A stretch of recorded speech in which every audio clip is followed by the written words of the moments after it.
I can't do this anymore. Left my past all on the floor. I've been trying to keep it moving, now we going north. Going up, 2, 3, up, 2, 3. Got this joy inside of me because I can't do this anymore. Left my past all on the floor. I've been trying to keep it moving, up, 3. Got this joy inside of me because I got the key. We've been really moving places, always on the low.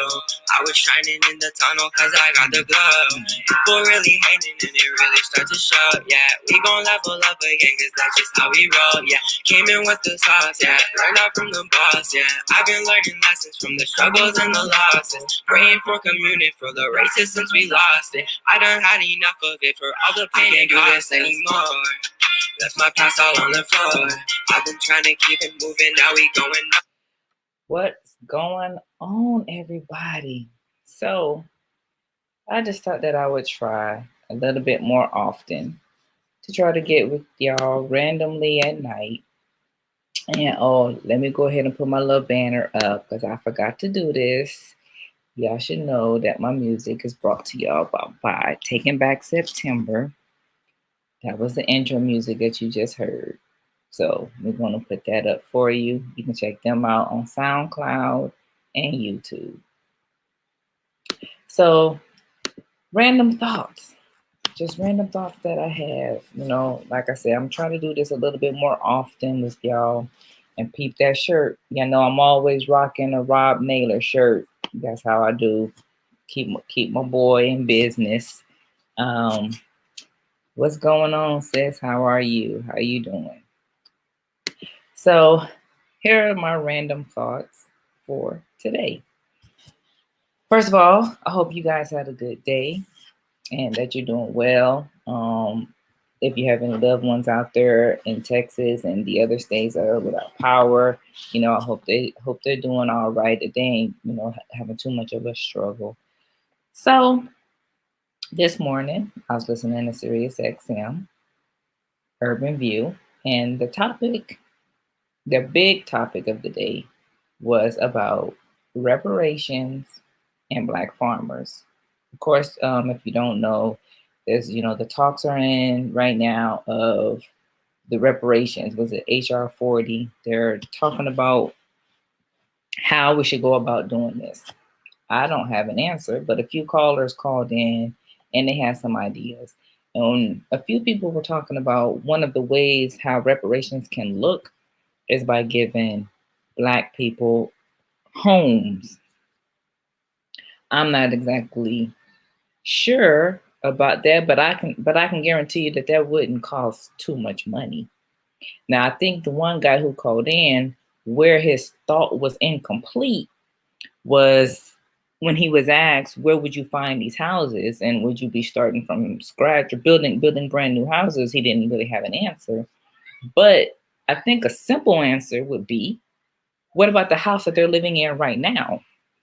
If they are living in a house right now and they're paying rent, I think a good place to start would be buying that house for them. But of course, now that doesn't solve the problem for anyone who's like living in an apartment or they're living in a house with other family members. So I don't know. And then one other guy called in and said mortgage forgiveness. That would be a good way to wrap in with reparations. I don't know. Do you guys have any thoughts about how reparations should look? Reparations has been a conversation for quite some time. And of course, we don't really have any answers on how, because there's so many descendants of slavery. And how do you properly give reparations to them and to us? How do you do that? So that's one thing that's on the table to talk about. The other thing that goes along with that are Black farmers. So a Black farmer called in to talk about the importance of farming, right? And Black farmers and all of it together and how all that plays a part. So Joe Madison asked him, you know, why should everyone care? Why should we care about Black farmers, right? It's a challenging question for everyone.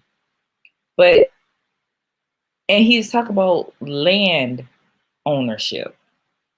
And that got me to thinking, of course, y'all know that I've been wanting to talk about Queen Sugar. But when I watched Queen Sugar gave me even more of an insight on what it is like to be a farmer and what it is like to live down south. Being down south and being in the military, that's nothing good. I'm glad you got it, Mimi.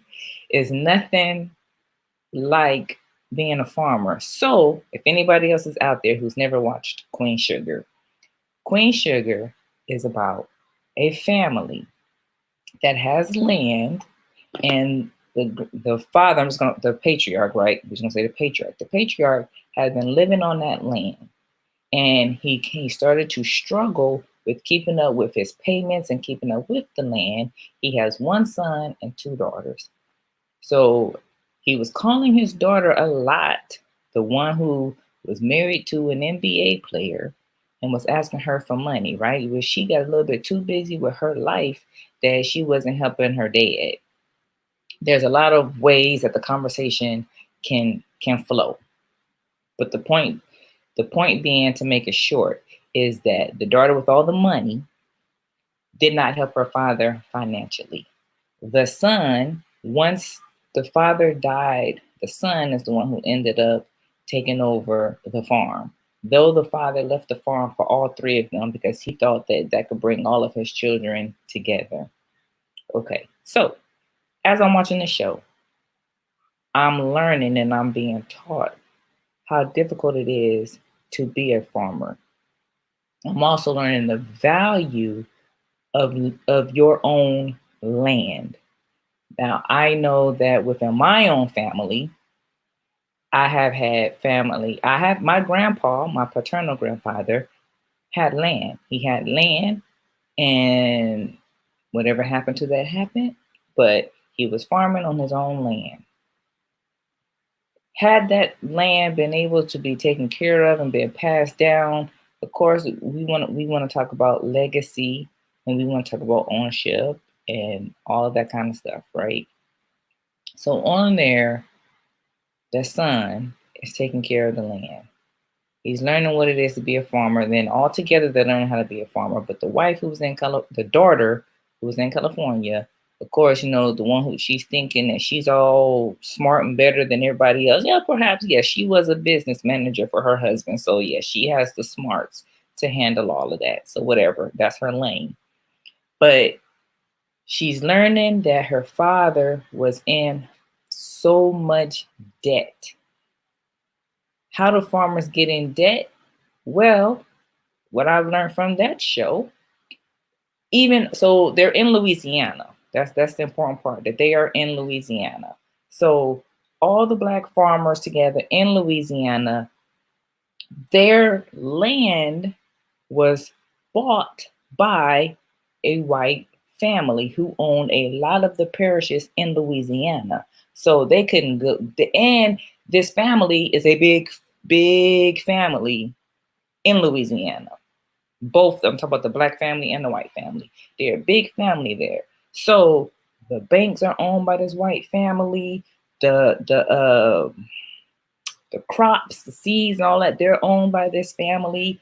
And then their cousins own places where you got to go to take care of your land. So all the black farmers in Louisiana, they have nowhere to turn. So when the white family who owns everything is telling you that you have to pay this, or you got to go, or you got to pay this, or you got to sell me a portion of your land, what do? They have no choice but to do what they say, or they lose their land. So this family, the sister comes down to Louisiana, she moves there, and then she starts a sugarcane business and buys a mill, and her plan is to help all of the black farmers. And if they come and do their produce and crops with her, then they all can come together, collaborate, and push the white family out of business. So that's the whole plot, right? And so, as with everything, that's what we all tend to have an issue with. We have a problem with taking a gamble on each other and on ourselves so that we can get from underneath what the white people, I mean, because in this case it is a black and white thing, and most of the time that's what it is in America. I mean, so if you're watching this and you can't handle this black versus white thing, I'm sorry, that's just what it is. But most of the time that's what happens. We cannot come together good enough to get ourselves from underneath the thumb of the white folks. So to not give away too much of the show if you haven't watched it, the point of that was the point of what I learned of that show. It's hard to be a black farmer when the white people own everything and you guys are not willing to take risks with each other. And I think that that ties in very well with the conversation on reparations, because we were supposed to be given what, our 40 acres and a mule, and we did not have that. And those who did got their land taken from them because you want to have interest and do all these other things, and you don't want to properly buy the crops for them, from them, and all of that stuff. So it just perpetuated things. And there are a lot of us who you may not even know that you have land in your family. Like I didn't know, but I didn't know because I didn't know my grandpa like that. But there was land in Tennessee. There was land there. So if we had legacy, if we had bonding together with our families, I mean, how often could family come together, maybe even just like for the summers, and go up to Tennessee and help grandpa with the land? And for the rest of you, Tennessee, Mississippi, Alabama, I mean, all of that, you go down and you can help tend to the land. Farming is hard. And they learned that. So I don't know. If y'all have any thoughts, feel free to throw in your comments, and if you think that, because even with COVID, right? A lot of us talked about going back to nature and not buying from the grocery stores. Okay. And so me say we got our land stolen in Oklahoma on the Indian Territory. Exactly. That's exactly what I'm talking about. The land gets stolen and there's really not much you can do. So we talk about returning to the days of farming, producing our own food and all of that. And if that was what we did, then you think that could help, that they should write that into the reparations bill? And then if we think back to with the water problems in Detroit, and I was having this conversation previously, that you could buy houses and buildings for like $1. So what do you think about that? I'm pretty sure that the property value hasn't gone up that much since then, since the hurricanes and all that other stuff, that we may have a collective and we go buy some buildings. We go buy buildings, or they should just give it to us, right? Since we're talking about reparations, we don't buy anything. Or we can buy it because it'll make us feel good if we use our money and they give it to us at a lower cost or without any interest or whatever. But if we had a collective of property, houses, land, feeding ourselves, all of that, how much would that help us? Those are random thoughts. Therapy. It's a different type of therapy. We gotta think differently, I need to take these glasses off. Just thinking a little bit differently about some things. And so the other little random thing that's on my mind, before I went, but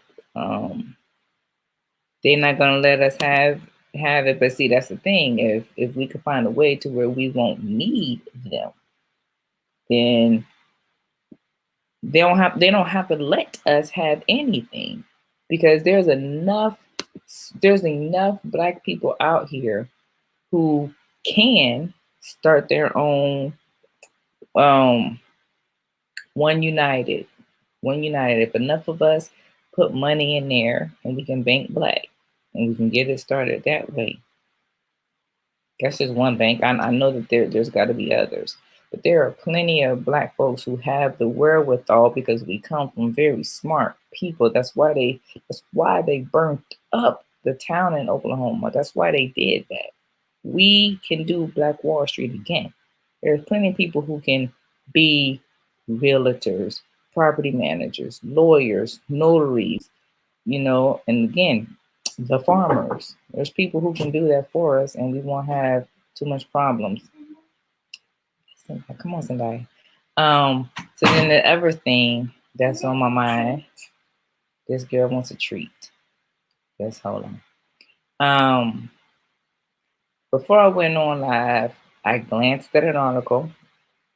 It was a long article, so I didn't read it all, but I got the point and the spirit of the article. Go ahead, somebody. It was about the girl Tessa. So I guess what I can try to do is I can try to share so you can see what it looks like. So I got it from Yahoo. Okay, so the girl Tessa, what's her name? Tessa Brown. So the article is called "Why Is It So Hard to Give Black Women Grace?"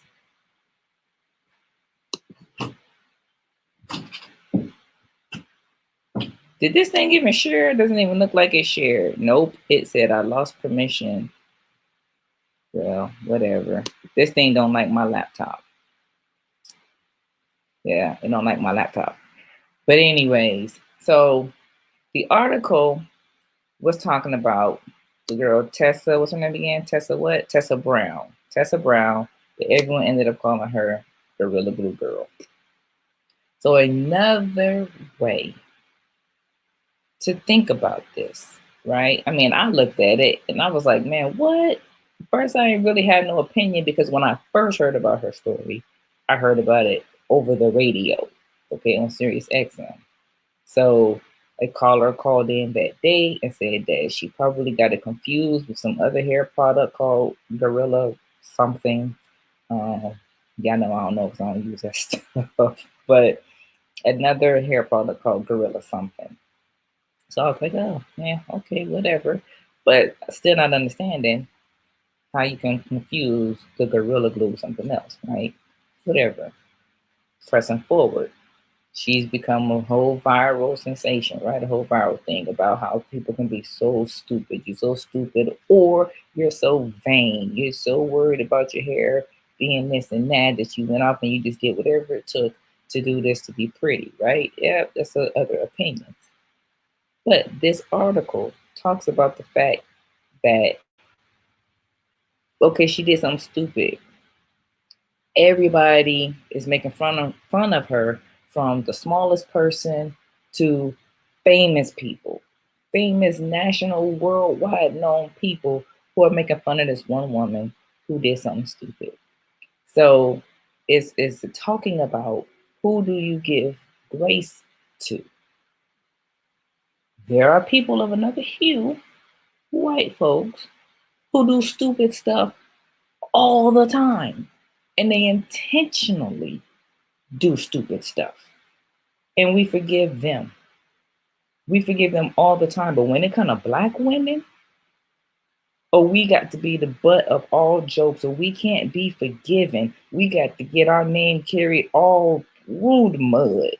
That's the point of the article. So I didn't really need to read it all. I read the first like 5 paragraphs, and I skimmed down and I read some other stuff, but because I get it. I get it.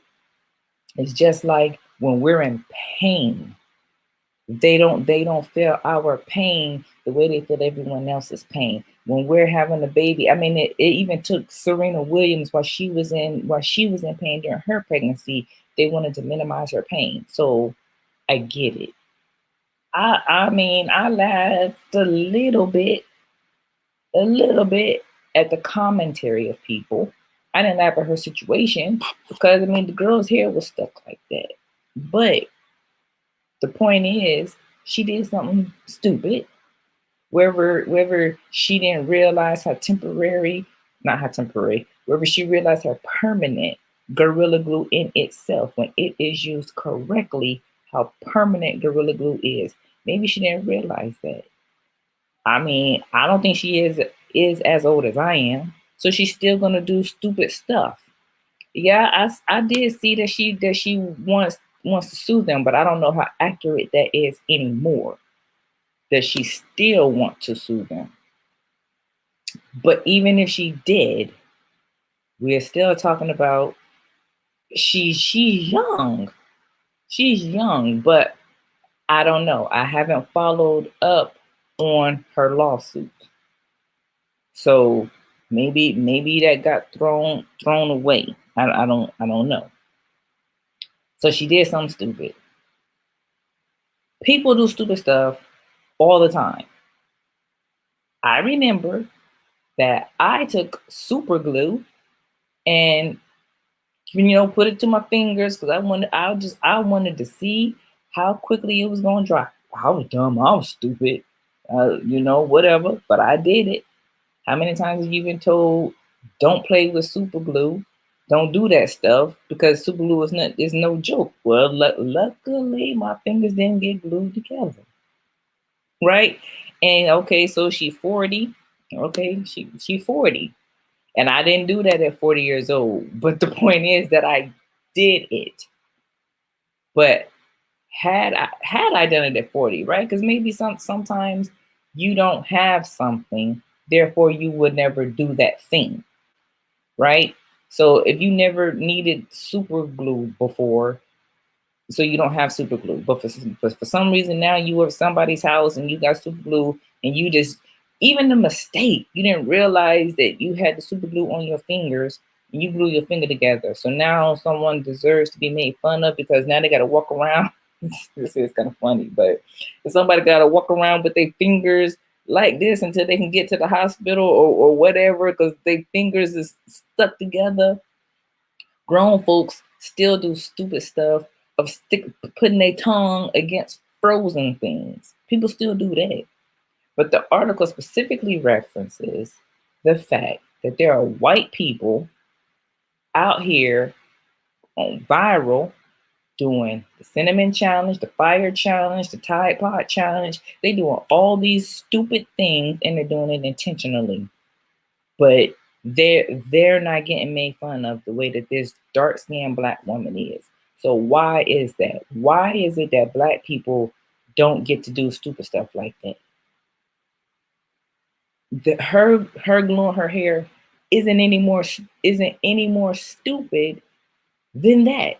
It also talks about the fact of let's define what grace is, and that grace is more of like a Christian principle, and that you shouldn't judge lest you be judged and stuff like that. I really don't need to go down that path because it's not important.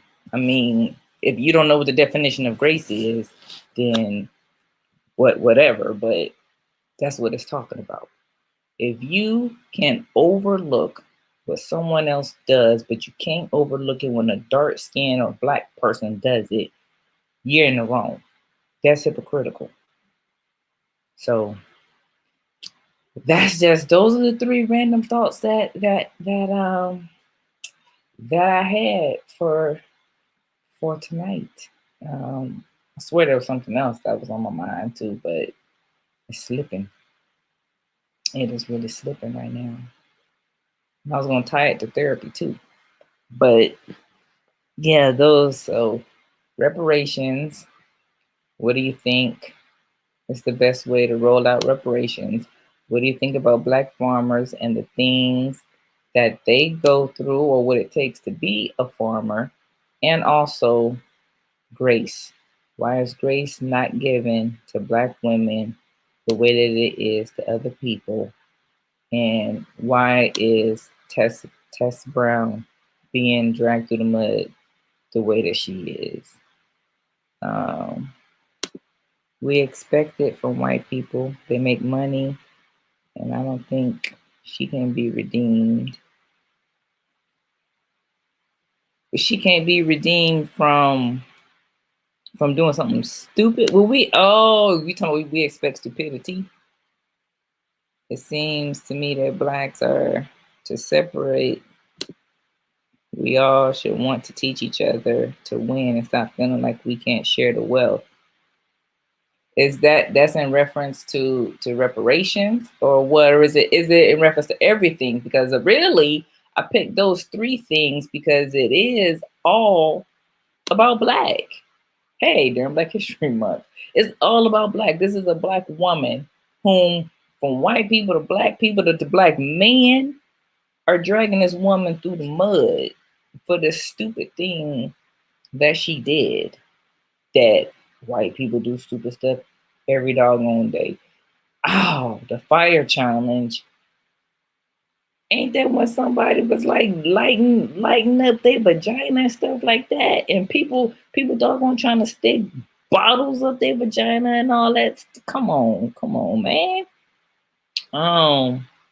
Where did she buy it? Because it didn't come from the hair store. Okay, so that was one of the comments that I heard a comedian make.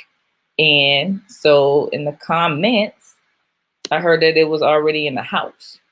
So maybe she didn't buy it. But again, that's questioning. Like, why are we questioning? It happened. She did it. She got her repercussions. A doctor came to her rescue, and it's off of her head. So, trying to look at it a little bit differently. Of why do we analyze black people so much? But we definitely don't analyze what white folks do so much. They just do. Because even when I heard that she was suing, I was like, man, what? You can't sue. Like, you was stupid. Like, it is so not meant. It's so not meant for your hair. That's just you.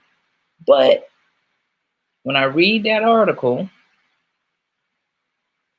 it's a different way. It's like a little different spin on it. She does need to be, well, I think the way she's held accountable is the fact that what she's going through and has gone through. If you read that article, she talks about how she's lost a lot of weight. She's embarrassed. Her kids are embarrassed. I mean, and all of that. So even people were donating to her, but she's not keeping the money. She's giving it to a foundation that surgeon has. So I mean, she's learning something. She's learned a little something, and so she's going to be accountable. But that's not for us to hold her accountable. We're not her judge. Again, we are not her judge. That's for God to do. She didn't break the law. So we're not her jury. We don't have to hold her accountable for what she did. And the rest of us out here in the internet, in the world, we're not her family. We're not responsible to her to hold her accountable.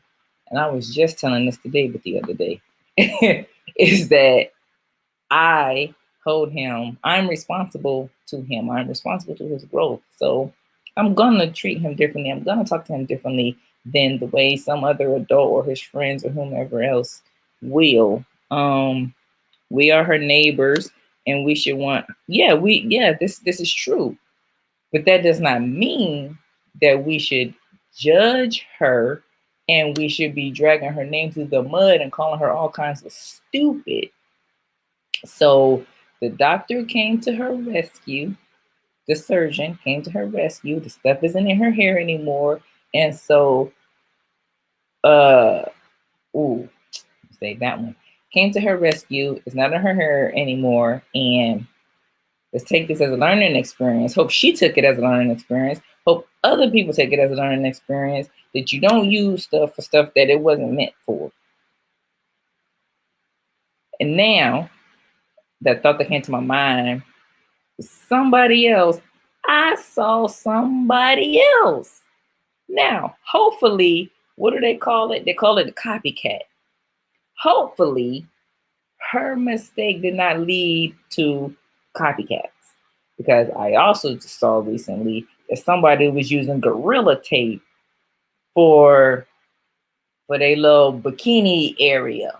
Now, see, but you can't blame her for the copycats for for what everybody else decides to do. We can't blame her for that. She decided to share her story for whatever reason. She decided to share her story. Maybe she wanted to let everybody know, hey, please don't be stupid like me. Don't think that your waves and your edges are this important. Maybe that was maybe that was her point. Yes, we are. We said some things are stupid. She can't deny that. Yeah, I mean, yeah. That's true. That's true. Yeah, copycats are dumber. What's up, cuz? I'm talking about reparations. I'm talking about black farmers, and I'm talking about Tessa Brown, the girl that's being labeled Gorilla Blue Girl. Dang. So with all of that though, with all of that being said, this is why we have laws. This is why we have rules, right? So we're the ones who are alive. We are the ones who are alive to witness this. We saw this happen, and so she wanted to sue, right? At some point, whether she really did it or she withdrew, if she withdrew it or not, we're alive right now to see it happen. But before us, some people did some stupid stuff and they sued. That's why McDonald's and everybody else have on the let you know that the darn coffee is hot.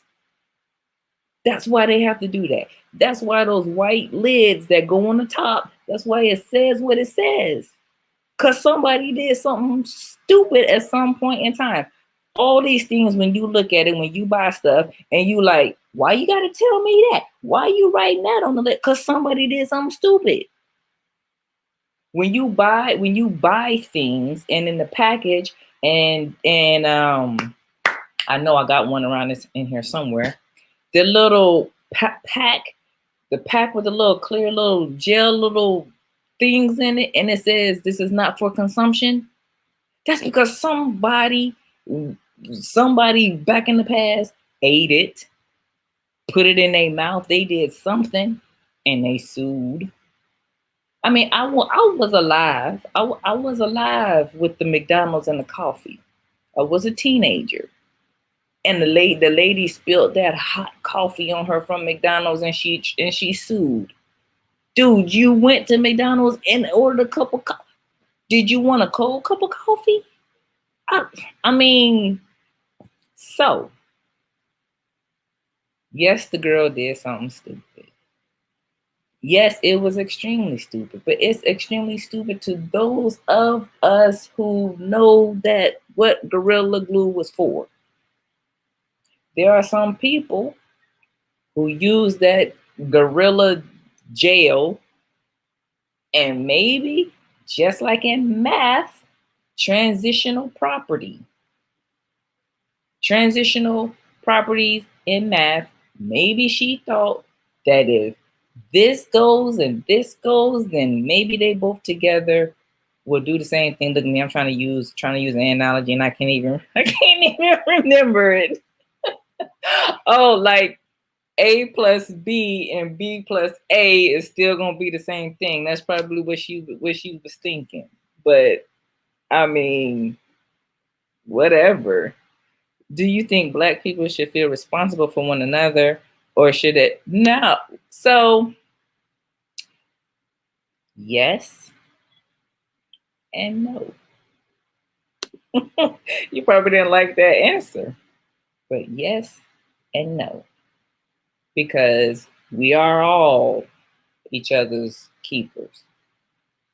You are my biological sister, But this woman next door, she's my sister. This person is my sister, and we should all collectively want better for each other, be there to help each other because we are still all one. We are humans. And guess, oh yeah, that was the other thing I was thinking about. I was thinking about the fact how social work ethics ties in to Jewish principles and how they were both just were meant to be for me. So we are all brothers and sisters. We are all human beings, and you should never want to see a person falter. Never. You should do whatever you can to help another human feel like somebody. Everyone has a right to live, have a right to their faults. They have a right to make decisions, and they have a right to live. So whatever you can do to help them with that, that's what you should do. All is all for me. For me, it's all. I don't care. I don't care. I'm not just talking black, although that's initially I was talking about black. But oh yeah, and your question is about black. So yes, I think that all of us black people should do our best to hold each other responsible for what we do and be accountable to each other. Now, however, because I respect that you have the right to your own decisions, I gotta let you be.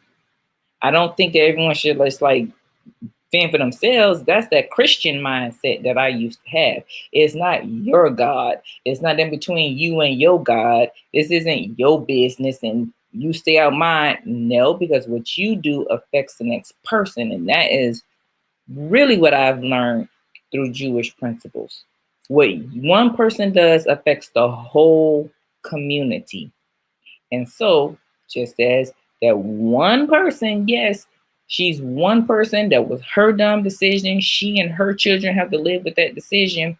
But all of us black people, black women, may have to answer for that. We may have to answer for that decision that she made. But someone should still educate her. And I would hope that it was someone black who came and educated her. After the doctor, I don't even know what the doctor looks like, but after the doctor performed that surgery on her, before and after, that some black woman took her to the side. And there was another article too. I didn't read it, but I know that it was there. There was another article that came as a result of this that talked about how there is a lack of knowledge and understanding of the black woman's hair. So again, yes, she did something stupid, but conversations are being had because there's still people who don't realize what it is to take care of black hair.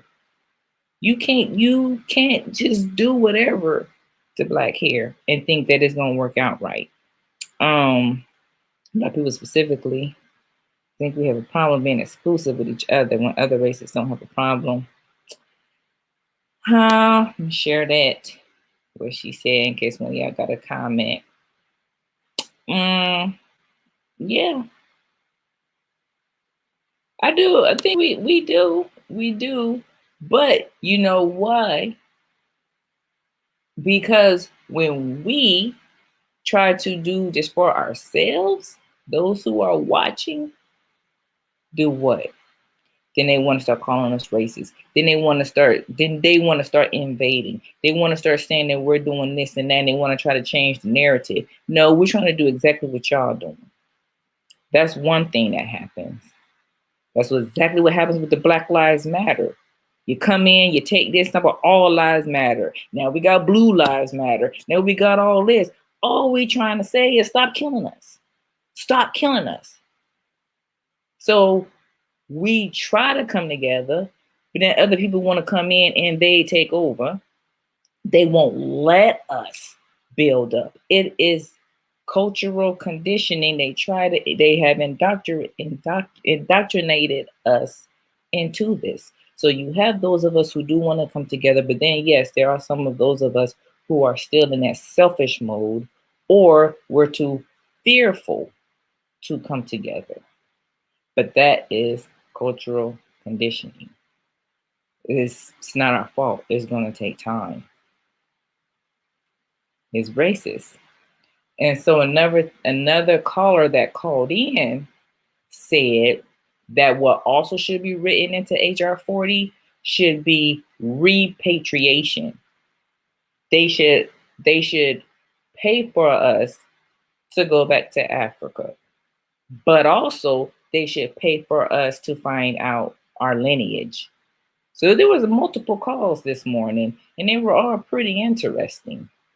But just for one person to pay for it, it can be costly. One person paying for a DNA test or an ancestry test, and trying to buy a plane ticket to whatever country, and trying to buy their own home here can be costly. But for the government to give it to us, oh, it's nothing. It's nothing.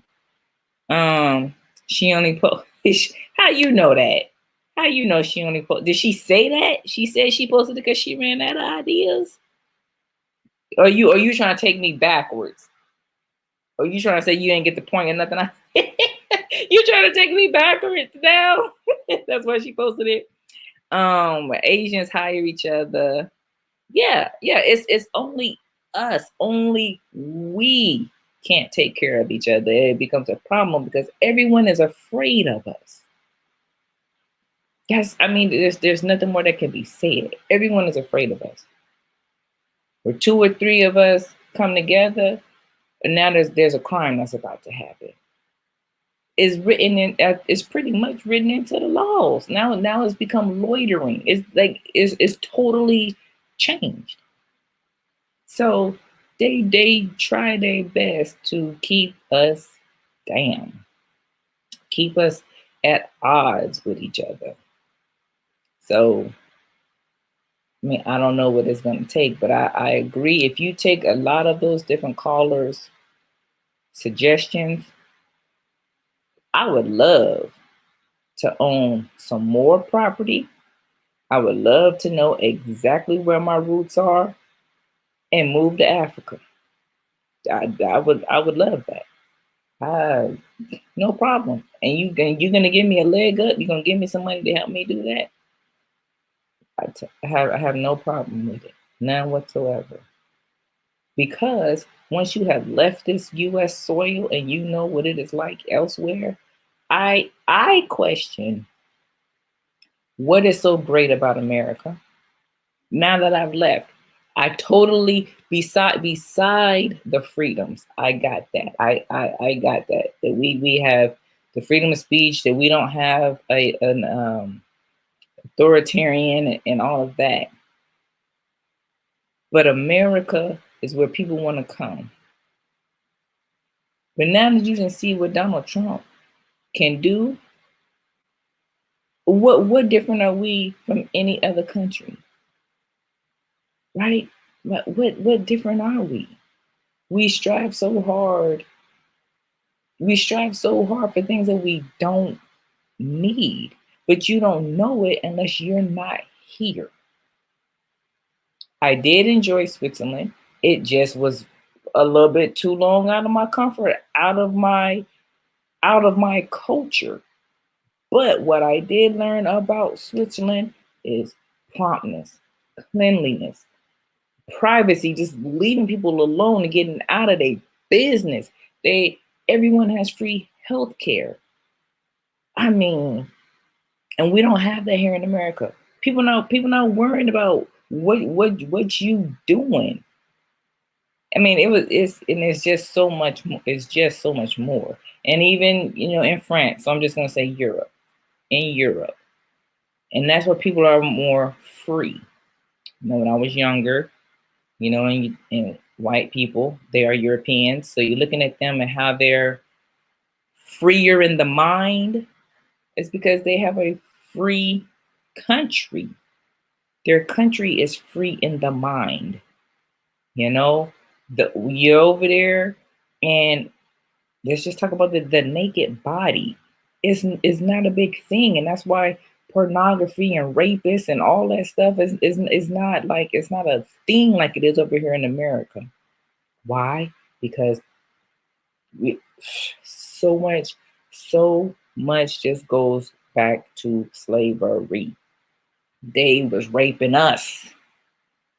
They was raping us and they was raping our men. So when they see a naked body, it's got to be all this and that because they used their darn Bible to say that this or that was wrong. And God never said that the naked body was wrong. He never said that. And if you can twist and turn what the Bible really says and what the tree of knowledge really meant, whatever, yeah, everybody has different interpretation, but they are freer in their minds over there. And in Africa, yes, in Africa, everyone is the way of the brother and sister. That short time while I lived over there, I felt it. I felt that 1 month and a half. That's it. 1 month and a half, maybe 2 months. I felt it. You going out there and you shopping out there on the market, and your auntie, everybody is auntie, sister. I mean, come on. I loved it. I loved it. So I wouldn't mind. So what does reparations look like? I don't know. But it definitely is it's a conversation that really just needs to be dealt with. It needs to be dealt with, and maybe finally it will happen under Biden's watch. Whether you think that he's trying to placate to us or he's serious, I don't know, but I think it'll finally happen. The ball is rolling, and farming is hard.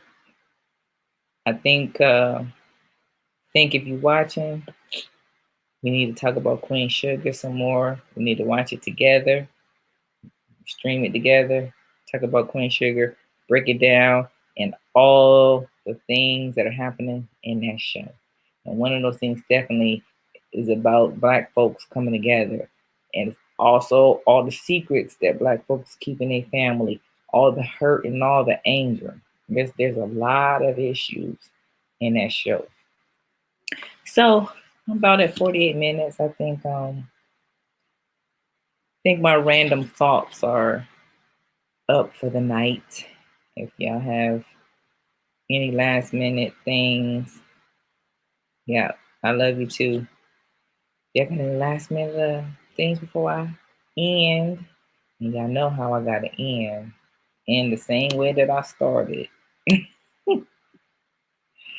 Too bad I can't share my screen. David gets on me all the time. I can't share my screen. And I hope y'all can hear this. What are you doing? I can't do this anymore. Left my past all on the floor. I've been trying to keep it moving. Now we going north, going up 2, 3, up 2, 3. Got this joy inside of me because I can't do this anymore. Left my past all on the floor. I've been trying to keep it moving. Now we going north, going up 2, 3, up 2, 3. Got this joy inside of me because I got the key. We've been really moving places, always on the low. I was shining in the tunnel cause I got the glow. People really hating and it really starts to show. Yeah, we gon' level up again cause that's just how we roll. Yeah, came in with the talks, yeah. Learned out from the boss, yeah. I've been learning lessons from the struggles and the losses. Praying for community, for the races since we lost it. I done had enough of it for all the pain. Can't do this anymore. Left my past all on the floor. I've been trying to keep it moving. Now we going north, going up 2, 3, up 2, 3. Got this joy inside of me because I can't do this anymore.